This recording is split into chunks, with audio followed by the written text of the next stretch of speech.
Buenas noches con todos. ¿Cómo les va? ¿Me escuchan? Por favor, quisiera saber si me escuchan todos.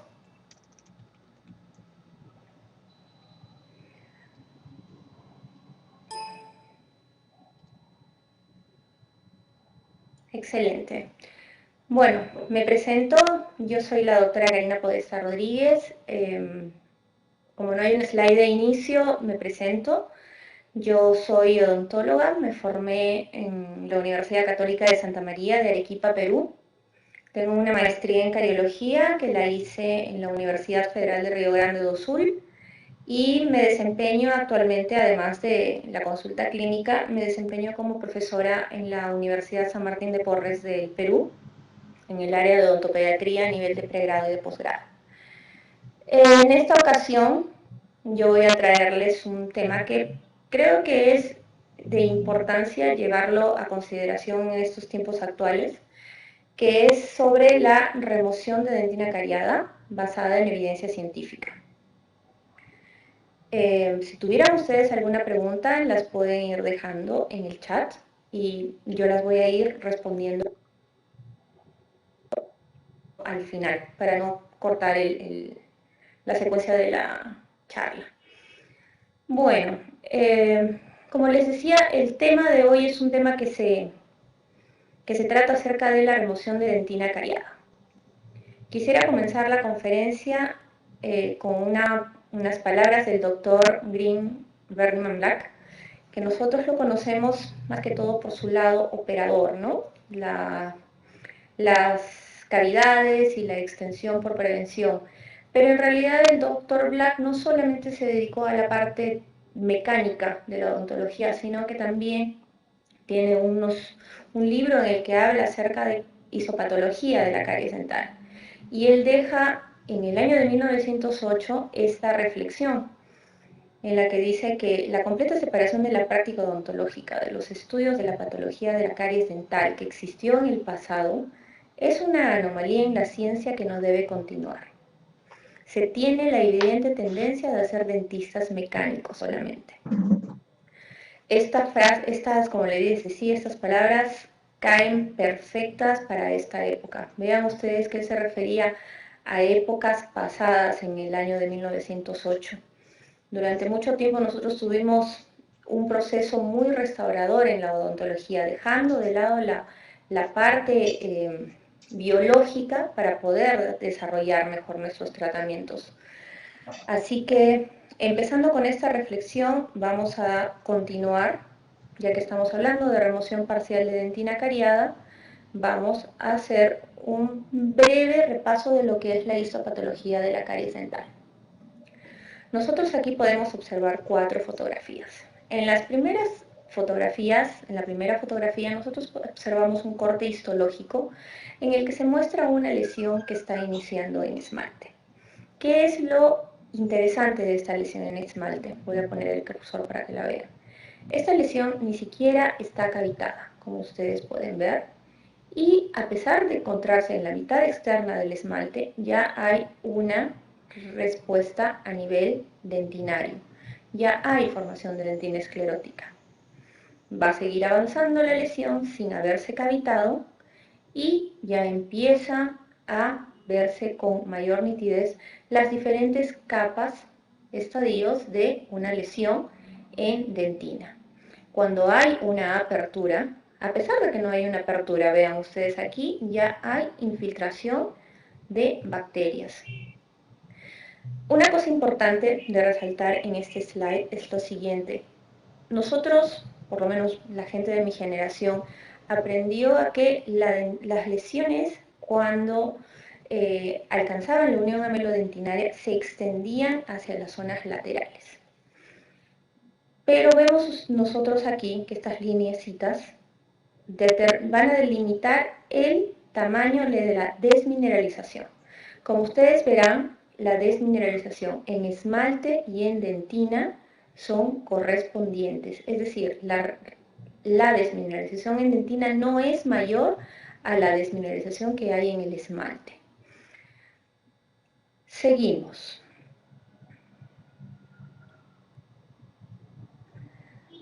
La formación de dentina esclerótica es la primera manifestación frente a un proceso de caries, como ya lo hemos visto en el slide anterior. Para que haya la formación de dentina esclerótica es necesario que exista vitalidad en el odontoblasto. Otra cosa que es importante para que haya formación de dentina esclerótica es que la lesión tiene que ser de proceso lento. ¿Cuál es el objetivo de que se forme dentina esclerótica? Primero es reducir la permeabilidad de la dentina. ¿Para qué? Para impedir la difusión de los agentes irritantes hacia la pulpa. La función de la dentina esclerótica es crear una barrera protectora para que la pulpa no sufra mayor daño. Además de la dentina esclerótica, nosotros tenemos otro tipo de dentina, que es la dentina terciaria, que su estructura va a variar según la intensidad del estímulo. Si el estímulo es leve, se va a formar una dentina reaccional, que es muy parecida a la dentina secundaria. Ya si es una injuria agresiva, va a ocasionar la muerte de los odontoblastos y se va a formar una dentina reparativa irregular. ¿Por qué? Porque tiene que hacerlo de manera muy rápida. ¿Para qué? Para que no haya tanta permeabilidad. Es una calcificación bastante severa, ¿no? Con el objetivo de que, al igual que de la dentina esclerótica, reducir la permeabilidad de la dentina, impidiendo la difusión de los agentes irritantes hacia la pulpa. Bueno, ya con esta introducción, es un leve recuerdo de lo que nosotros hemos aprendido. Vemos que las lesiones en dentina ya se presentan aun cuando las lesiones de caries se encuentran en esmalte y no hay una cavitación. Luego de mucho tiempo, me salté un slide. Aquí les quería mostrar cuáles son las zonas de dentina, ¿no? Podemos observar, la primera zona es una dentina reaccional, la que está más pegada hacia la cámara pulpar. Luego viene la formación de la dentina terciaria, dentina esclerótica. Aquí nosotros tenemos toda la zona de desmineralización. Aquí es la zona de desmineralización y la que se encuentra aquí en esta zona de la unión amelodentaria, dentinaria, es una zona de invasión bacteriana y de destrucción. Esas son las zonas de caries en dentina.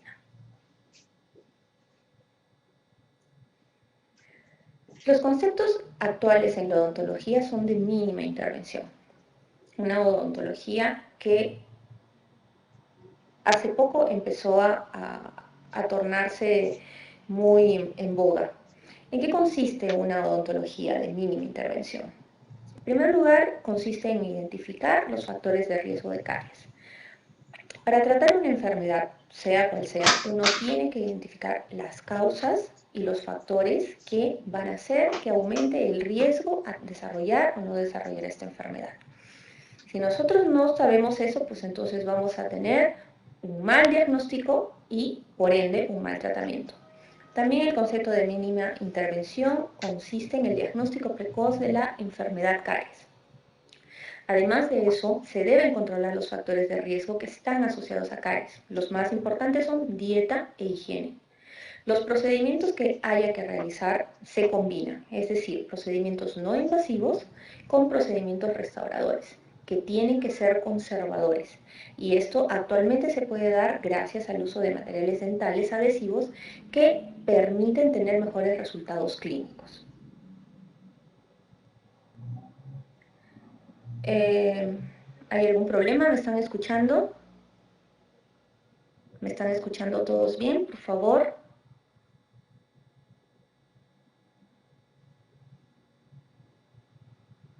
¿Todo bien en el audio? Ok. Bueno. Excelente. Sigamos entonces.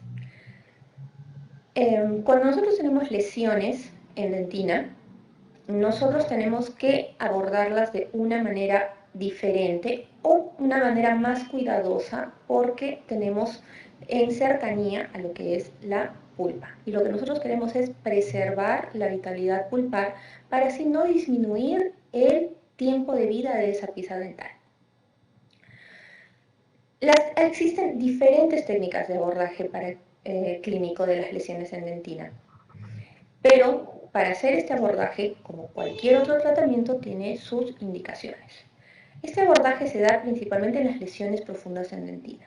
Puede ser en dentición decidua o en dentición permanente. Importantísimo es que el diente esté con vitalidad pulpar y no tenga sintomatología de un daño a nivel de pulpa, es decir, que no tenga dolor espontáneo y que tenga sensibilidad negativa a la percusión y ausencia de lesiones periapicales confirmadas por una radiografía. Antes de realizar estas terapias, que son terapias conservadoras de lesiones de caries en dentina, nosotros tenemos que hacer un correcto diagnóstico a nivel de sintomatología pulpar, porque si no lo hacemos, entonces vamos a tener fallas en nuestro tratamiento y no vamos a tener el resultado que nosotros queremos, que es un resultado favorable para nuestros pacientes. ¿Cuáles son las terapias que se utilizan para abordar lesiones en dentina? La primera, y es la que se viene desarrollando por muchísimos años, es la stepwise excavation, que es su nombre en inglés, pero se conoce también como el tratamiento expectante. Luego tenemos el recubrimiento pulpar indirecto, pasamos a la remoción parcial de tejido cariado y al sellado de caries. Vamos a explicar cada una de estas para que nosotros podamos conocer un poco más de estos y los estudios que se han realizado para fortalecer la base de la indicación de cada uno de estos tratamientos.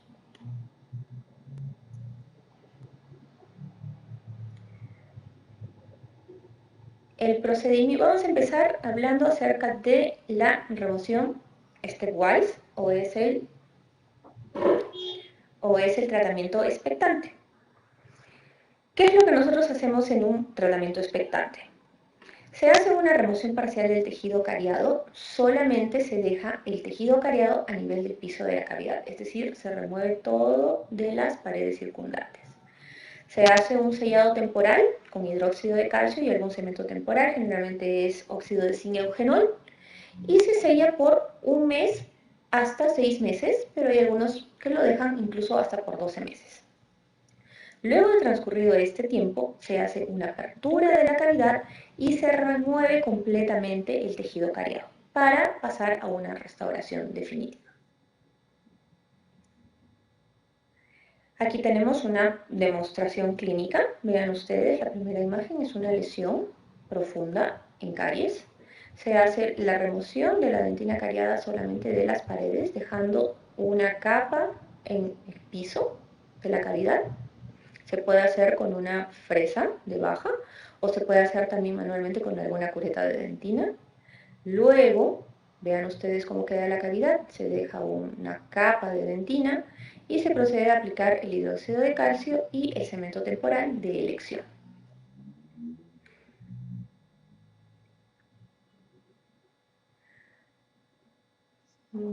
Ahora vemos otra imagen, este es otro tratamiento expectante.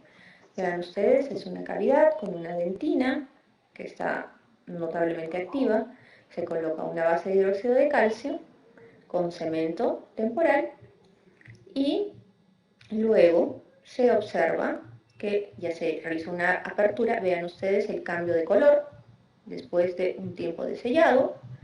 Se hace la completa remoción de toda la dentina que puede estar reblandecida aún y se procede a hacer una restauración. En este caso se colocó una base nuevamente de Dical y ionómero de vidrio y se procedió a utilizar una restauración con amalgama.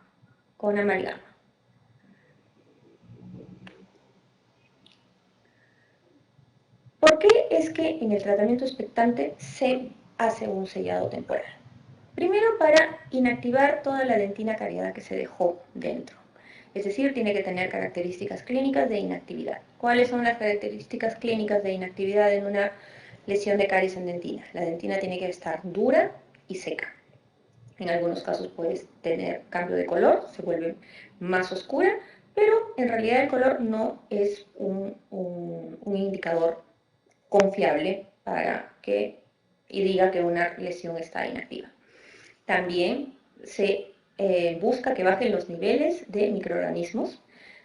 permitir, principalmente, es una de las cosas más principales, permitir la formación de dentina esclerótica y terciaria, que es el proceso fisiológico normal que realizan los odontoblastos frente a una injuria, y también para proteger el complejo dentino pulpar durante la reapertura para evitar una exposición pulpar.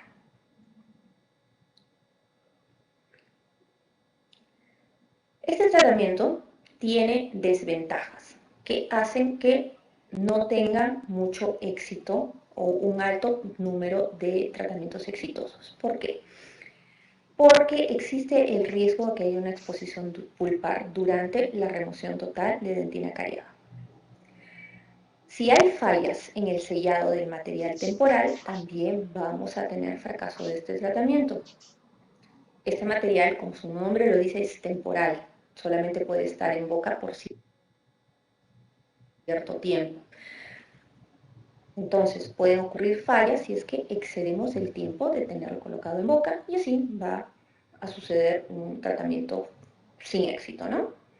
Otra cosa, va a aumentar el costo del tratamiento porque yo en vez de necesitar una cita voy a necesitar 2 y en algunos casos 3 porque a la hora de aperturar voy a encontrarme de repente con una dentina con características de actividad, por lo que voy a tener que sellar nuevamente y esperar otra vez para aperturar y ver que esté todo listo para poder obturar, perdón, restaurar definitivamente.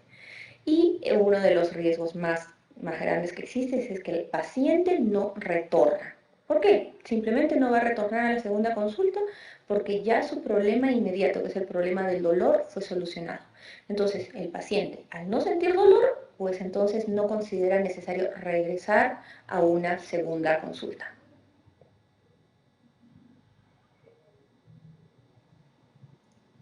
Luego tenemos el tratamiento que es el recubrimiento pulpar indirecto. Generalmente esto se usa en dientes deciduos. También se hace en dentición permanente, pero es más utilizado en los dientes deciduos. Aquí hay una remoción casi completa de la dentina afectada y se deja una fina capa residual en el piso de la cavidad. En este caso, a diferencia del recubrimiento del tratamiento expectante, no hay una reapertura, es decir, se hace una restauración convencional en una sola sesión.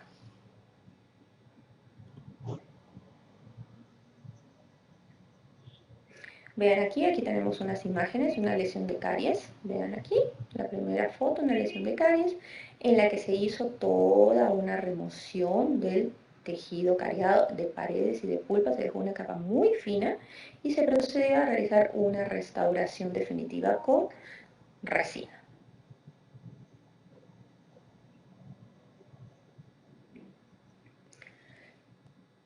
¿Cuál es el riesgo que nosotros tenemos cuando hacemos un tratamiento expectante o un recubrimiento pulpar indirecto? El riesgo más grande es tener que lidiar con una exposición pulpar, que ocurre frecuentemente cuando nosotros realizamos estos dos tipos de terapias.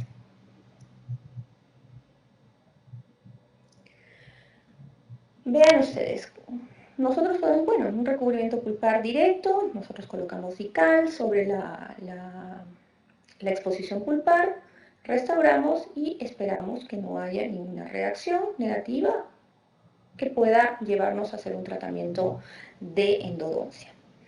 Pero tenemos que también basarnos en evidencia científica para determinar qué tipo de tratamiento es el que yo voy a utilizar. El recubrimiento pulpar directo por estudios, se han hecho muchos, pero los más resaltantes son estos dos que ven ustedes ahí en su pantalla.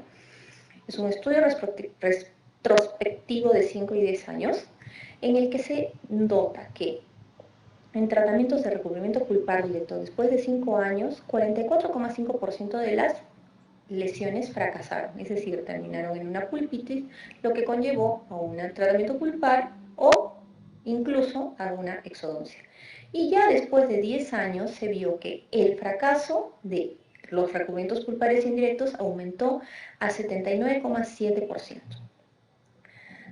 Luego, el último estudio realizado por el doctor Biondar en el 2010, que fue un estudio de acompañamiento de un año de tratamientos pulpares directos, solamente dio un éxito de 31,1%. Entonces, lo que nosotros estamos viendo aquí es que cuando nosotros hacemos un recubrimiento pulpar directo, las expectativas que debemos de tener deben ser muy bajas. ¿Por qué? Porque los estudios demuestran, y también lo que uno va viviendo en la práctica clínica, demuestra de que hay un alto número de tratamientos con fracaso que siempre van a progresar. El hecho de que cuando ya hay se haya hecho una exposición pulpar, ya va a hacer que nuestros tratamientos en realidad sean ya mucho más invasivos, es decir, tenga que terminar en una pulpotomía o en una endodoncia, y en los peores casos, pues en una exodoncia.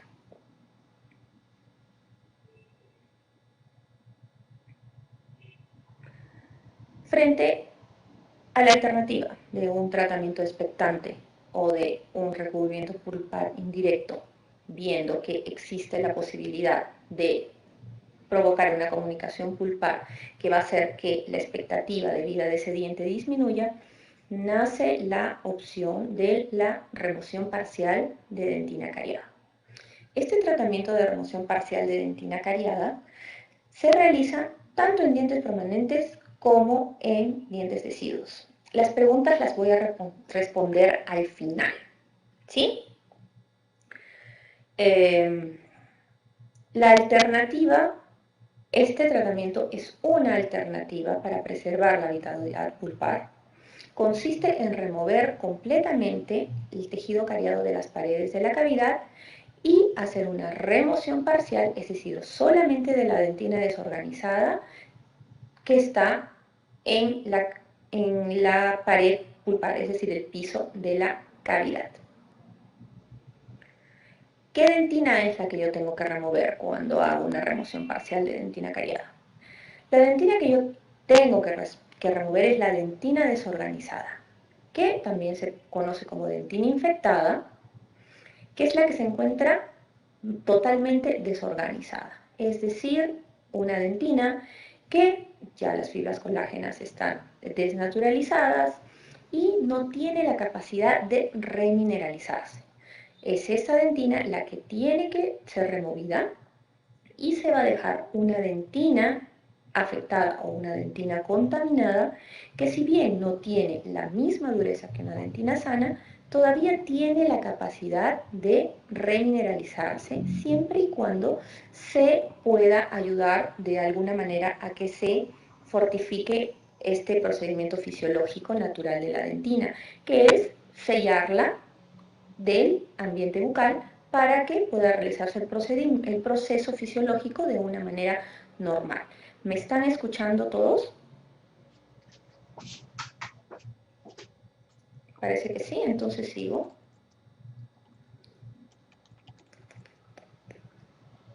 Sí, excelente. ¿Cómo es que se hace una remoción parcial de tejido cariado? Aquí nosotros tenemos unas fotografías en las que podemos ver que existe una lesión en dentina. Aquí esta lesión radiográficamente no está aquí, pero radiográficamente se encuentra en mitad interna de dentina, muy cerca a lo que es la cámara pulpar. Se hace una remoción, vean ustedes, una apertura de la cavidad mínima, simplemente para poder remover todo el tejido cariado de las paredes, y en el fondo vemos una dentina desorganizada, una dentina que parecen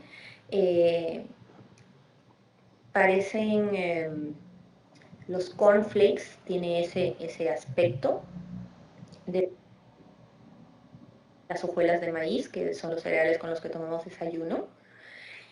Esa dentina se remueve, la que está suelta, digamos, que está desorganizada, y se deja una dentina, como ustedes pueden ver aquí, que se ve irregular, pero que todavía tiene la capacidad de remineralizarse.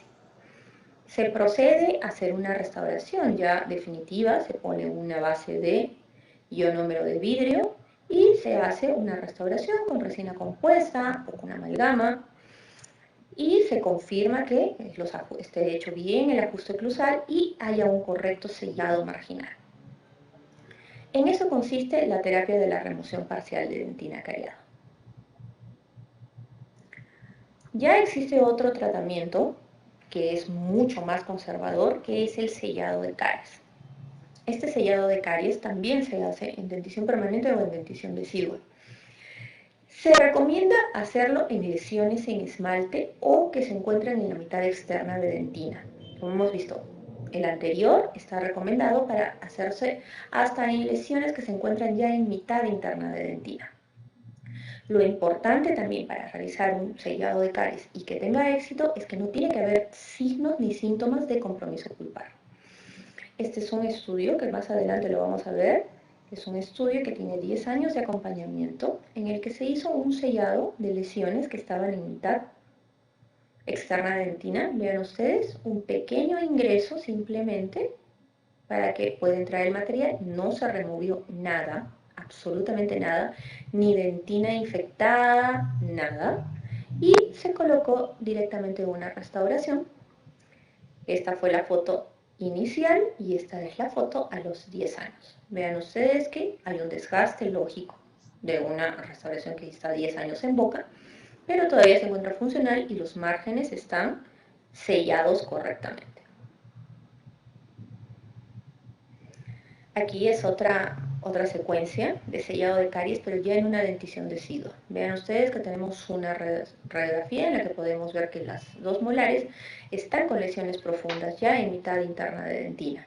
¿Qué es lo que se hace en este caso? En este caso, la persona que hizo este trabajo, pues hizo un sellado de caries, es decir, no removió nada de la dentina cariada, vean ustedes, y procedió a realizar una restauración colocando ionómero de vidrio y luego hacer una restauración con resina compuesta en las dos molares. Y la última radiografía es la radiografía de los 2 años de acompañamiento que tiene este caso. Y vean ustedes que no hay ninguna manifestación de lesión periapical en ninguna de las dos molares. Y podemos ver que se ha formado como una zona más radiopaca en la zona radiolúcida que existía. Poquito, es ligero porque son todavía 2 años. Pero vean ustedes que lo más importante de este tratamiento, no se removió nada de caries, se hizo un sellado de esa lesión y los resultados después de 2 años son bastante buenos, porque no hay ningún problema a nivel periapical y hay completa salud de estas piezas. Voy a responder las preguntas al final, igual sigan haciéndolas que yo las voy a leer de a poquito y las voy a responder todas. Ahora, nosotros tenemos mucha evidencia científica, ¿no? Hemos visto que existen alternativas de tratamiento para lesiones en dentina. Ahora, yo me pregunto, ¿no? Mucha gente también tiene la duda, ¿no? Hay tantos tratamientos, unos dicen que hay que abrir. ¿Realmente será necesario abrir? Ahora esa es la gran pregunta, ¿no? Yo recuerdo haber hecho tratamientos expectantes cuando estaba en la universidad, empecé a conocer acerca de estas técnicas y cuando yo tuve ya era profesional y la clínica y los estudios, pues me hicieron conocer más acerca de esto y quiero compartirlo con ustedes, ¿no? Para resolver esa duda. ¿Realmente es necesario reabrir una cavidad? Bueno, vamos a darle las respuestas basándonos en evidencia científica, que es como tiene que ser, ¿no? Actualmente todo tiene que ser basado en evidencia científica y es lo que estamos haciendo en estas conferencias. La remoción parcial de dentina cariada es una alternativa prometedora. ¿Por qué? Porque va a mantener la vitalidad pulpar, ¿no? Todavía existen pocos estudios, ¿no? Estudios que tengan peso clínico, es decir, estudios clínicos aleatorios, que tengan un grupo control, un grupo de prueba y que cumpla con todos los criterios para ser considerado un estudio de peso. Hay un estudio que es un tratamiento, el primer estudio multicéntrico que compara el tratamiento expectante con la remoción parcial en dentición permanente, ¿no?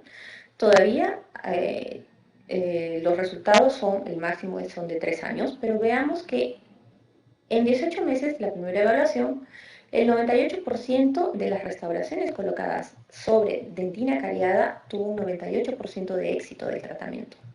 Ya a 3 años, el 91% de éxito.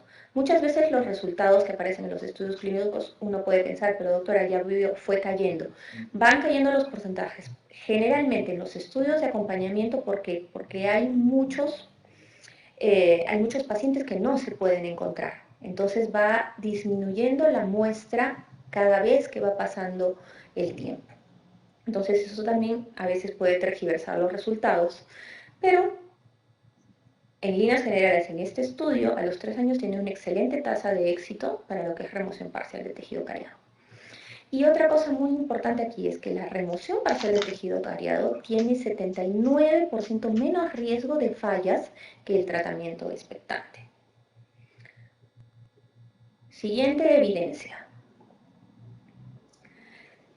Clínicamente van a haber cambios favorables en la dentina sellada. ¿Cuáles son estos cambios favorables? En primer lugar, una dentina húmeda va a pasar a una dentina seca. Una dentina blanda va a volverse dura. Puede verse también más oscura y va a haber una formación de dentina terciaria. Todos estos cambios ocurren, y todos los hemos visto que ocurren porque el tratamiento expectante ha demostrado luego en la reapertura que la dentina se encuentra de una forma diferente, ¿no? Entonces, esta es otra evidencia clínica de cómo es que las lesiones activas, es decir, la caries activa que se dejó dentro de la cavidad que se restauró, pasa a inactivarse.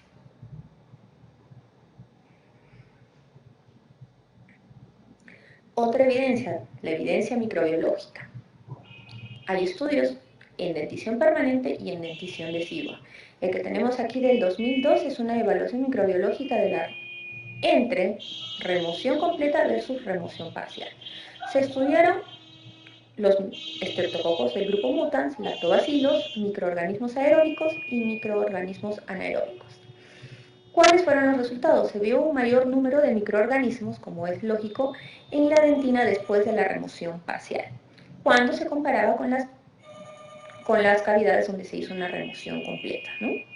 Pero ya las cavidades selladas después de la remoción parcial, cuando fueron evaluados, se vieron menos infecciosas que la dentina remanente que quedó durante la remoción completa.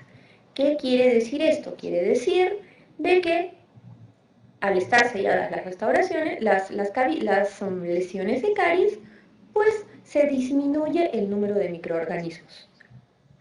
Si no hay microorganismos, pues entonces no va a haber un avance del proceso de caries. Y la otra evidencia, que seguimos con la evidencia microbiológica, ahora estos son en dentición decidua. Se estudió estreptococos, lactobacilos. Se observó que el mayor número de microorganismos estaban en dentina después de la remoción parcial, al igual que en el estudio anterior que fue en dentición permanente. Y se vio que después del sellado, cuando se comparó los niveles de colonización, se vieron que eran similares entre las cavidades donde se hizo remoción parcial y las cavidades donde se hizo remoción total para todos los microorganismos. Entonces, nosotros podemos decir que basándonos en la evidencia, en dentición decidua y en dentición permanente, hay una reducción de los niveles de microorganismos en las cavidades cuando son selladas.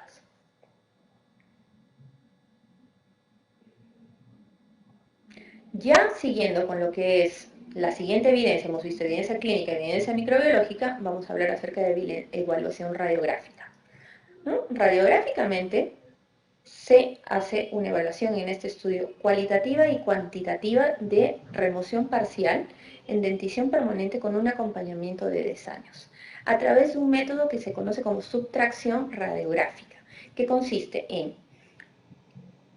a la hora que yo hago la restauración, yo tomo una radiografía y las siguientes radiografías de acompañamiento que yo vaya tomando van a ser comparadas con la primera radiografía. Para que haya una comparación perfecta entre las radiografías, tienen que ser tomadas de la misma manera. ¿Cómo se logra esto? existen diferentes aparatos que se colocan para que a la hora de que vamos a tomar una radiografía de acompañamiento coincida lo más posible con la primera radiografía. Luego, estas radiografías se colocan una sobre otra y mediante un software se va a medir las diferencias que existen entre una con otra. Con este método es que se observó que hubo una paralización del proceso de caries y que no hubo cambios en la profundidad de la lesión, es decir, no progresó esa lesión. Además, se vio que había una promoción de depósito de dentina terciaria. ¿Cómo se ve que hay una promoción de depósito de dentina terciaria? Porque hay una ganancia de mineral que se traduce radiográficamente en una disminución de la zona radiolúcida, correspondiente con lo que era la caries. Es decir, la caries va a ir disminuyendo, es decir, la zona radiolúcida va a ir, la zona radiolúcida va a ir viéndose cada vez más pequeñita y va a aumentar la zona radioopaca en lo que antes estaba radiolúcido, ¿no?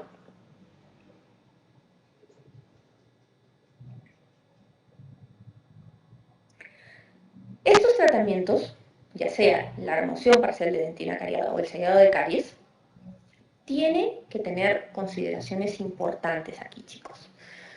Primero, el diagnóstico cuidadoso de las patologías pulpares. Si yo hago un tratamiento de remoción parcial sabiendo que hay alguna patología a nivel pulpar, pues entonces voy a fracasar. Entonces, importante hacer un diagnóstico cuidadoso de las patologías pulpares. Ver que no haya sensibilidad a la percusión, que no haya dolor espontáneo y que radiográficamente no aparezca ninguna lesión a nivel periapical. Controles continuos, el clínico y el radiográfico son importantes para el éxito de estas terapias conservadoras. El buen sellado marginal va a privar a los microorganismos de azúcares del medio oral. Entonces, como no van a tener alimento para metabolizar y seguir produciendo ácidos, pues entonces van a paralizar su actividad. Entonces, no hay nutrientes, hay un bloqueo de la dentina, digamos, que está llena de microorganismos, que está desmineralizada con el medio oral, entonces no hay forma de que siga avanzando esta lesión, ¿no? Estos cambios en la ecología de la biopelícula dentro de la cavidad va a promover la recuperación del tejido pulpar y va a preservar estructura dental.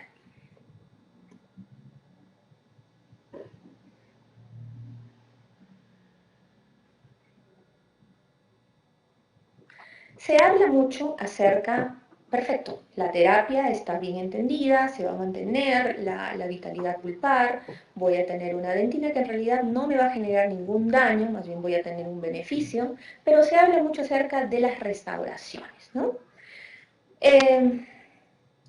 Vamos a empezar hablando por el aspecto general de una restauración sobre dentina cariada, ¿no? La dentina cariada posee un módulo de Young, es decir, un módulo de elasticidad menor que la dentina sana. Eso está claro. Esto va a ser junto a la fuerza de adhesión que nosotros vamos a tener con el material que utilicemos, que va a ser menor en el tejido cariado, puede hacer que haya un aumento en las deformaciones del complejo diente-restauración, que se va a traducir en ¿qué? En un mayor estrés marginal y mayor susceptibilidad a que hayan fallas en el material por fatiga. Estas aseveraciones son de un estudio in vitro en molares, en terceros molares extraídos que tenían lesiones de caries profundas. Y es aquí que llegan a la conclusión que las restauraciones son menos resistentes a las fracturas y pueden tener fallas clínicas en corto plazo. Pero es un estudio in vitro, como lo digo, ¿no? Es un estudio in vitro que tiene cosas diferentes a lo que sucede normalmente en un medio clínico, ¿no? Y es lo que yo les quiero mostrar, las evidencias acerca de restauraciones sobre tejido cariado. Tenemos aquí en primer lugar evaluaciones de restauraciones sobre tejido cariado en dentición de silo. Con 6 meses de acompañamiento de restauraciones sobre dientes con remoción parcial de dentina cariada, no hubo diferencias significativas entre las restauraciones que se hicieron sobre dientes con remoción parcial o dientes con remoción total. 24 meses de acompañamientos. Hubo una duración similar de las restauraciones sobre remoción, sobre dentina parcialmente removida versus dentina totalmente removida. Después de 18 meses en este estudio de GES del 2014, se vio que las restauraciones sobre remoción parcial de dentina cariada poseen mayor longevidad que los sellantes. Este estudio compara sellado de caries con el sellante que utilizamos de fosas y fisuras, con restauraciones sobre dientes que han pasado por remoción parcial de tejido cariado, ¿no? Al comparar esas dos terapias se vio que había mayor longevidad de las restauraciones hechas sobre remoción parcial que donde se colocó sellantes. Voy a responder las preguntas al final, nuevamente lo vuelvo a decir, para no cortar el flujo de la presentación. Así que tranquilos que yo las estoy leyendo y las voy a contestar al final. También en dentición del siglo tenemos aquí un estudio de acompañamiento ya de 5 años de restauraciones sobre tejido cariado. Se vio que había una baja fuerza de adhesión en las restauraciones. Aquí el material que se utilizó fue una resina que también tenía una baja fuerza de adhesión. A pesar de esta baja fuerza de adhesión, las restauraciones estuvieron presentes hasta el momento de exfoliación de estas piezas dentales. Una evaluación en el microscopio electrónico de barrido se vio que había formación de una capa híbrida. Es cierto, una capa híbrida algo irregular, pero había también tags de resina que estaban penetrando en la dentina desmineralizada. Se concluyó en este estudio de acompañamiento de 5 años que los sistemas adhesivos sobre la dentina cariada no afecta el desempeño clínico de las restauraciones. Es decir, no hay ningún tipo de problema de hacer restauraciones con resinas compuestas sobre tejido cariado.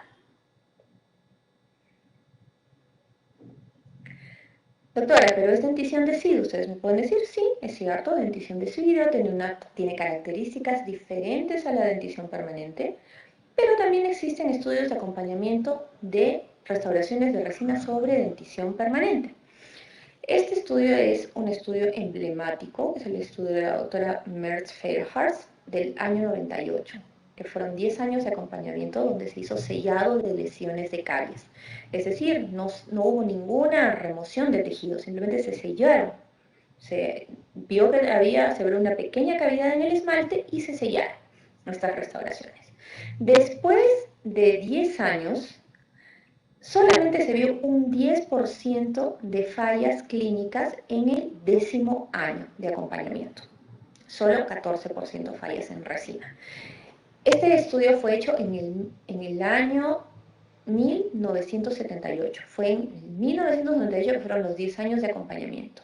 Entonces podemos suponer que en el 78 las resinas tenían diferentes propiedades. Vean ustedes aquí que solamente 14% fallaron clínicamente en el año 10 de acompañamiento. Otro estudio es el estudio de Maltz, que también tuvo 10 años de acompañamiento sobre vida de restauraciones de dentina sobre dentina cariada, y se concluyó que cuando se hacía las restauraciones sobre tejido cariado, cuando se hacían las restauraciones en cavidades que tenían 2 o más superficies alteradas, se vio que la sobrevida era de 93% a los 18 meses y cayó a 35% a los 10 años. A diferencia de la sobrevida de las restauraciones con una sola superficie, que de 100% que tenían a los 18 meses pasaron a un 86% a los 10 años. ¿Qué sugiere esto? Sugiere de que, y también los autores de este estudio lo sugieren, es que es recomendable hacer restauraciones indirectas cuando hay 2 o más superficies comprometidas, para así mejorar la sobrevida de las restauraciones.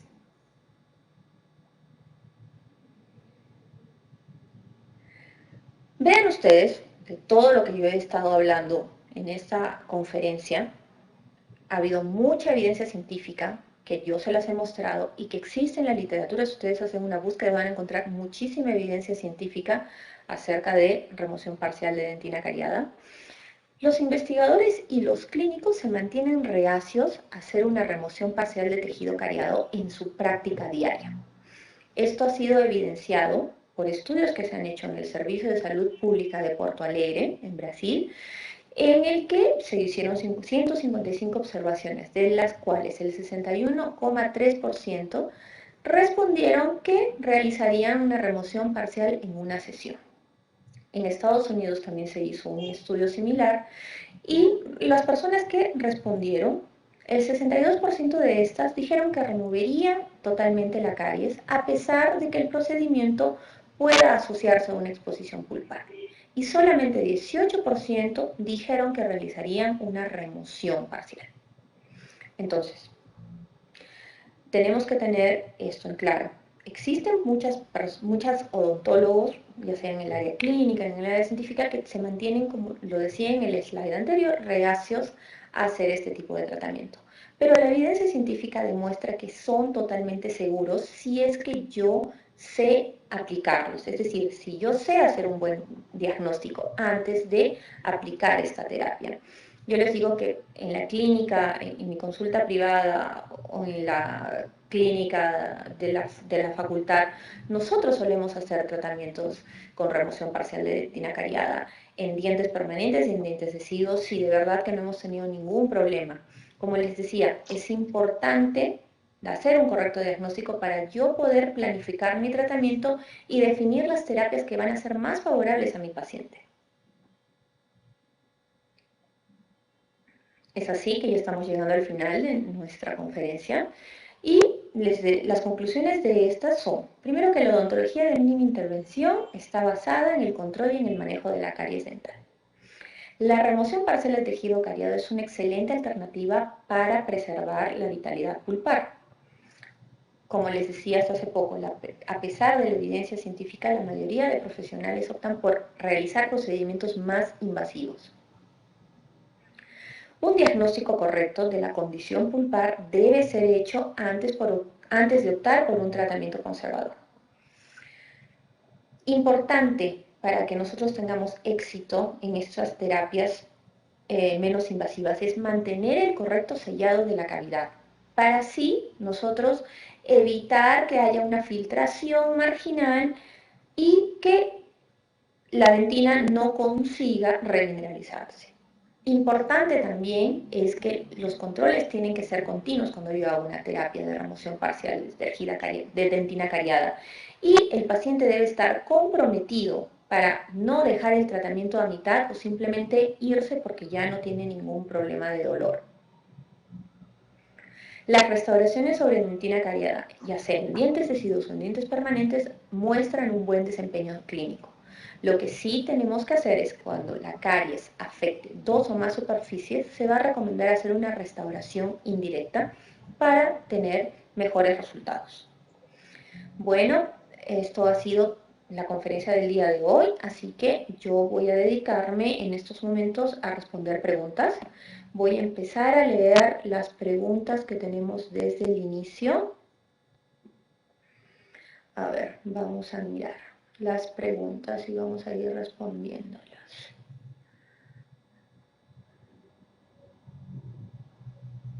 Veamos. ¿Cuál es el cemento temporal? Me pregunta Héctor Vela. Bueno, el cemento temporal generalmente es óxido de zinc o eugenol, el que se utiliza para hacer tratamientos expectantes. Manuel Guevara nos pregunta, se supone que la amalgama ya no se usa. Bueno, la amalgama todavía se sigue utilizando en algunos servicios de salud pública generalmente, por lo menos aquí en Perú y en Brasil todavía se sigue utilizando amalgama. Así que es también, yo la utilizo en algunos casos específicos en mi consulta privada, y al igual que se sigue utilizando en otros lugares, ¿no? El uso está bastante reducido porque las resinas cada vez están mejores y los pacientes también buscan estética. Pero todavía se siguen haciendo restauraciones con amalgama. El stepwise o el tratamiento expectante, sí, solamente se hace en lesiones de caries en dentina cuando se encuentran en la mitad interna de la dentina. ¿Cómo sé, Rita?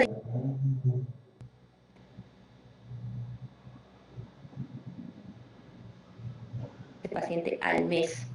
Y vas a ver que no haya ninguna alteración a nivel periapical. Y con eso ya vas a tener una seguridad sin tener que aperturar esa cavidad, si es que fue exitoso o no fue exitoso. Luego, cuando saques el cemento, vas a observar que la dentina está más dura, está más oscura, está seca, pues entonces esos son síntomas de que todo está ok. En el caso, Rita sigue con otra pregunta. En el caso de recubrimiento directo debido al alto porcentaje de fracaso, ¿es preferible hacer inmediatamente tratamiento endodóntico? Bueno, eso va a depender de las condiciones que tú veas en tu paciente. Ahora, todo tratamiento que se hace actualmente en odontología tiene que ser individualizado.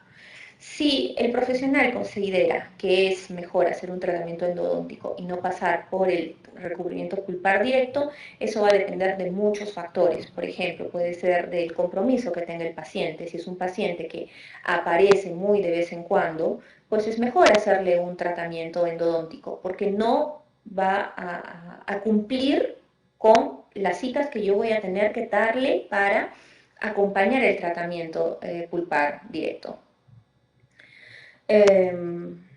¿Qué más? Veamos, sigamos viendo. Más preguntas. Luz Dari Muñoz pregunta, ¿de qué depende la elección de la técnica? Bueno, la elección de la técnica va a depender, en primer lugar, de las condiciones que yo vea en el paciente, ¿no? Primero, las condiciones pulpares. Eso tenemos que hacer. Primero, una evaluación radiográfica y una evaluación clínica para ver que no haya, ¿cómo se llama esto? No haya ningún tipo de sintomatología pulpar. Luego de eso, si vemos que es un paciente que está comprometido, pues entonces yo de verdad optaría por una remoción parcial de dentina cariada porque yo ya sé los beneficios que da el sellar una restauración. Y es lo que yo he compartido con ustedes, ¿no? Si ahora yo sé que una remoción parcial de dentina cariada va a darme mejores resultados que un tratamiento expectante, pues entonces voy a elegir hacer una remoción parcial del tejido cariado. Está bueno hacerlo en dientes permanentes o en dientes deciduos, no hay ningún inconveniente. Ahora, Héctor Vela me dice, aparentemente se produjo una absorción radicular. Me imagino que estás hablando de la dentición deciduo. Bueno, pero son dientes que están a punto de exfoliar. Entonces esa molar ya está con una reabsorción radicular por el proceso fisiológico de exfoliación. No porque sea un proceso de caries, porque en la radiografía se ve claramente que no hay ninguna filtración marginal, no hay ninguna ruptura de la restauración y no hay procesos periapicales. Entonces, esa reabsorción radicular se debe a un proceso fisiológico que se da en la dentición deciduo. Elizabeth quiere que le repita las indicaciones del sellado de caries. Bueno, el sellado de caries se da en lesiones que se encuentran en esmalte, es decir, lesiones cavitadas en esmalte o lesiones en mitad externa de dentina. Pueden hacerse en dientes deciduos o en dientes permanentes. Lo importante aquí es que se haga un correcto diagnóstico pulpar para no tener sorpresas desagradables más adelante y también que haya un acompañamiento de estos tratamientos y compromiso del paciente, por supuesto. Cecilia pregunta, ¿hubo alguna sintomatología antes del tratamiento? Bueno, para realizar tratamientos de remoción parcial de dentina cariada o sellado de dentina cariada, lesiones profundas, tiene que haber sensibilidad, sí, pero una sensibilidad al frío, no tiene que haber un dolor espontáneo. Entonces, la sensibilidad al frío, ustedes saben, indica que hay vitalidad pulpar. Y que no hay dolor espontáneo significa pues que todavía no hay una pulpitis irreversible. Miriam Sabré dice que es la primera vez que oye que se deja la caries. Pues sí, es un procedimiento que se viene realizando ya bastante tiempo, solamente que estuvo en estudios y como les decía, es difícil que hacerlo pasar a la clínica. Pero yo se los transmito para que ustedes vayan también realizando este tipo de tratamientos, que son conservadores y están basados en evidencia científica y no tienen ningún problema. El grito dentinario quedó atrás. Ya no hay necesidad de hacer un grito de que haya un grito dentinario para ver que haya salud. Eh, sí, en realidad eso de dejar caries, Karen Cardona dice no es que deje la caries, es que existen dos clases de dentina. Sí, existen una dentina infectada y una dentina afectada. La dentina infectada, como les dije, no tiene la capacidad todavía, no tiene entre comillas en realidad, porque en el sellado de caries, al tapar esa caries, ya sea dentina infectada y dentina afectada, se ha visto que con un correcto sellado de la restauración no hay problema. Esa dentina también se va a remineralizar. Así que, pero digamos, lo que está más estudiado es la remoción parcial del tejido cariado, que es eliminar toda esa dentina desorganizada, que es la dentina infectada, y dejar la dentina afectada. Héctor Vela dice, ¿cómo diferenciar macroscópicamente, o sea, clínicamente, me imagino, la zona infectada? Bueno, ya les he explicado, la zona afectada es esa dentina que está mezclada con restos alimenticios, con saliva, con biopelícula encima, se ve blanquecina, que no tiene consistencia, que es húmeda. Ya una dentina afectada, que es la que yo tengo que dejar en el piso de la cavidad, solo en el piso de la cavidad, es una dentina que tiene una consistencia como el queso. Es decir, ustedes cuando agarran el cuchillito de queso, ¿no es cierto? Para raspar el queso, ustedes van a sentir cierta dureza, pero no muy firme. Esa sensación de esa dentina es la que me va a indicar que esa dentina debe quedarse. ¿Se coloca hidróxido? Sí, se coloca hidróxido de calcio. Se coloca hidróxido de calcio cuando yo hago un recubrimiento pulpar indirecto y cuando yo hago un tratamiento expectante. ¿Se lava previamente con clorexidina? En algunos casos sí se lava con clorexidina.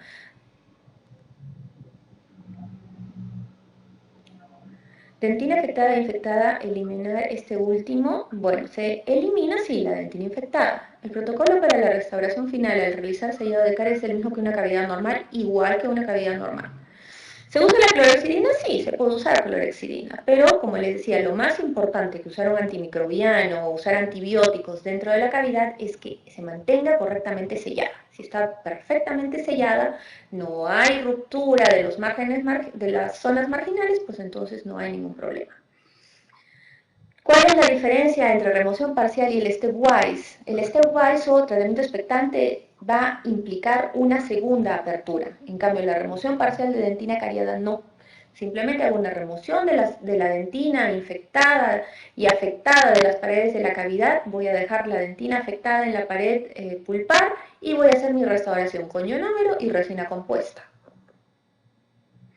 Sí, este stepwise excavation puede ser una excavación por etapas, pero se conoce como tratamiento expectante. En piezas dentales temporales podemos obturar así, sin remoción de caries, puedes hacerlo en dientes deciduos, puedes hacerlo en dientes permanentes. En dientes deciduos puedes hacerlo tranquilamente, especialmente cuando son niños que son, digamos, no muy fáciles de controlar, no son cooperativos, porque es muy rápido hacer un sellado, así que no hay ningún problema. ¿Cómo se distribuyen los microorganismos anaeróbicos? Bueno, microorganismos anaeróbicos, aeróbicos, lactobacilos, Streptococcus mutans, se destruyen simplemente bloqueándoles el ingreso de suministros, es decir, bloqueándolos de que les lleguen azúcares y nutrientes para seguir metabolizando y seguir desarrollando su proceso de desmineralización. Si yo bloqueo, simplemente no hay más. Ya está. ¿Qué tipo de resina tiene mayor fuerza de adhesión? Actualmente cualquier resina que tú utilices van a tener los mismos o similares valores de fuerza de adhesión. Así que puedes elegir cualquiera. Puedes elegir una resina híbrida, una resina de nanopartículas, no hay ningún problema. Las obturaciones en todo caso se hacen directas sin base en una sola sesión. Las obturaciones en remoción parcial de dentina cariada se hacen siempre utilizando ionómero de vidrio y luego una restauración de resina compuesta.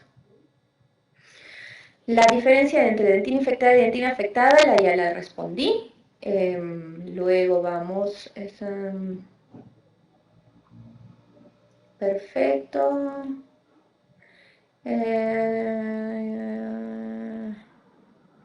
Bueno, Sandra dice que trabajó en el sector público y mi compañera hacía de la manera que usted dice y comprobé que todos los casos resultaban en una pulpitis o absceso. No comparto esta técnica. Bueno, Sandra, yo te digo lo siguiente.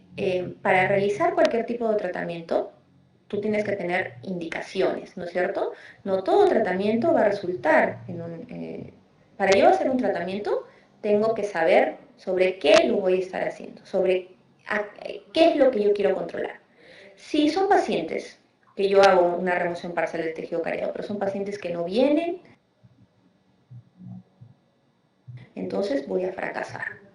Si yo no hago un correcto diagnóstico previo a mi tratamiento, sea cual sea, voy a tener fracaso también. Entonces, yo te estoy mostrando aquí evidencia científica que tranquilamente la puedes evaluar, incluso si quieres yo te puedo mantener más informada y vas a ver que realmente funciona, pero claro, uno tiene que seguir las indicaciones del tratamiento, o sea, no puedo hacerlo también muy a la ligera.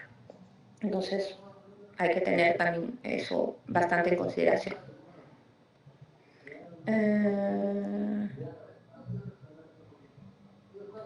A ver, bueno, gracias a ustedes. Ya respondí la dentina infectada y la dentina afectada. Doctora Carola dice, ¿hay compatibilidad al realizar un recubrimiento pulpar con el segmento temporal? A ver, ¿hay compatibilidad al realizar un recubrimiento pulpar y compatibilidad con el cemento temporal y una resina? No, no puedes usar un cemento temporal con una resina. Eso sí, no puedes usar óxido de zinc eugenol con una resina. Tienes que utilizar siempre ionómero y encima resina. En el sello de caries se desinfecta la cavidad. No hay necesidad de desinfectar la cavidad. Puedes hacerlo, pero en realidad no es necesario. Alfredo me pregunta, ¿aconseja el uso de la clorexidina después de la remoción de caries? En realidad puedes hacerlo o también no puedes hacerlo. No, lo que va a hacer que tengas éxito es que el sellado de la restauración sea correcta.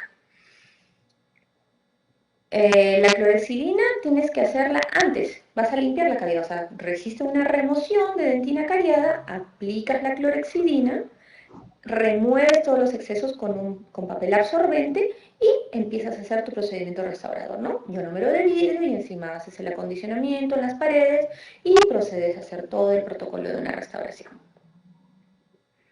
¿Con qué sellas una caries? La puedes sellar con amalgama, la puedes sellar con ionómero de vidrio, la puedes sellar con resina compuesta, no hay ningún problema.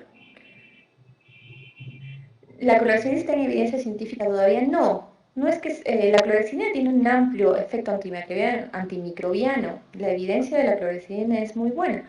No hace ningún mal utilizar clorexidina. Se ha visto que en algunos estudios tiene buenos resultados utilizar la clorexidina, pero no es primordial utilizarla para desinfectar la cavidad. ¿Y cada cuánto tiempo será el seguimiento en el caso de una remoción parcial? El tiempo que tú consideres necesario, ¿no? Puedes hacer después de haber hecho la restauración sobre una remoción parcial de dentina cariada, tienes que acompañar clínicamente por lo menos una semana, 2 semanas, viendo si es que hay alguna manifestación clínica, ya sea dolor y X cosas, y luego puedes tomar una radiografía después de 3 meses para ver cómo es que está. Y cada vez vas espaciando, ¿no? Si es que no hay ningún problema, ¿no? Lo importante que tienes que ver es la restauración, cómo está, que no esté fracturada, que no esté rota, que no esté mal adaptada en los márgenes, ¿no? Entonces eso siempre tienes que cuidar, ¿no? Que lo evalúes primero haces la restauración, lo evalúas al mes y de ahí vas espaciando cada 3 o cada 4, según lo que tú creas conveniente. ¿Es aconsejable desproteinizar la cavidad con hipoclorito? No, no es aconsejable. En realidad no se realiza en estos tratamientos que les he mostrado. Solamente se hace una remoción mecánica, ya sea con curetas o una remoción con fresas, ¿no? Pero los anaerobios no necesitan nutrientes. Bueno, como les decía, me dice, los anaerobios no necesitan nutrientes. Excelente, no necesitan nutrientes. Pero no van a aumentar de número. Es decir, va a haber, la ecología bucal es, como su nombre lo dice, ecología. Existen unos porque existen los otros. Igual no va a influir, como estos estudios hemos demostrado, existe, a pesar de que yo haga una remoción total de tejido cariado, escuche ese grito dentinario, aún así van a existir microorganismos. Entonces, yo no puedo tener seguridad absoluta al hacer una remoción total de que voy a eliminar todos los microorganismos. Entonces, van a seguir habiendo, pero no van a ser tan infecciosos como si estuviera la cavidad abierta. Se puede solo forzada como material. Sí, puedes colocar ionómero, no hay ningún problema.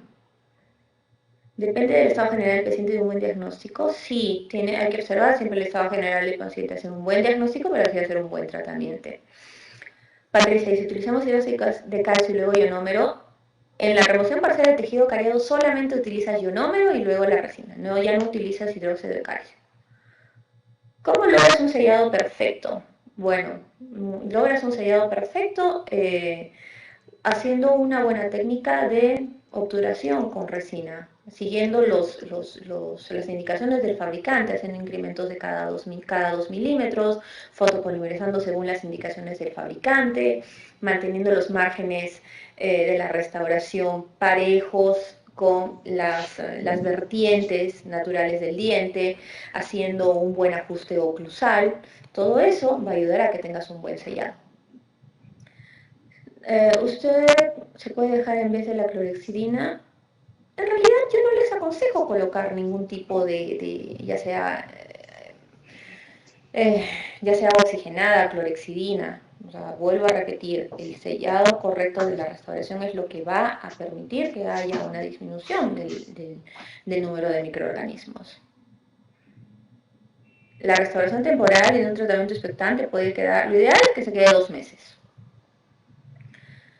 Bueno, remoción parcial de ionómero sería mejor el de fotocurador. Puede ser el de fotocurado, no hay ningún problema, o el de auto. Cualquiera de los dos va a funcionar igual.